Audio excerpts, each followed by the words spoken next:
So good things happen to those who are patient and wait. Over here, we have an S55 cylinder head. For those of you that don't know, we are building an S55 for an F82 M4, and we are shooting for the moon. We are hoping that this will be the world's most powerful manual transmission BMW M4.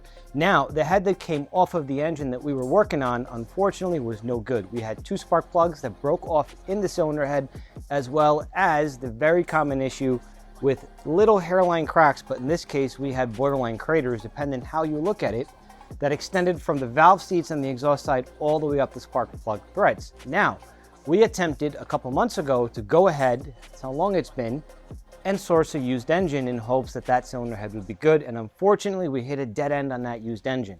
So now, 4 months later, we finally have a good cylinder head. There was nothing available that was in good condition, and a new head was $8,000. So take a look. The issue that these S55s have, this is one of the old camshafts that came out of that trashed engine. These camshafts take a poo-poo, and it destroys, absolutely destroys the caps.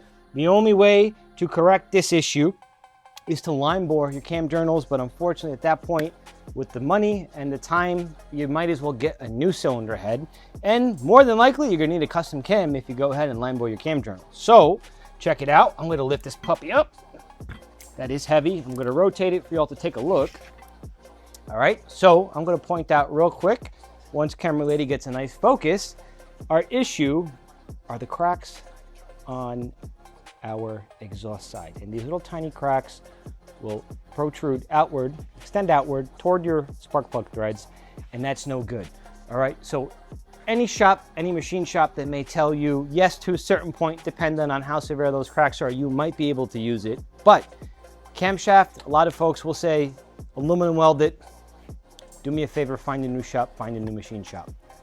Give us a few days, we're gonna get the ball rolling, and hopefully in the next 1 to 2 weeks, we're gonna have this engine completely done. Stay tuned as we take you through the whole process.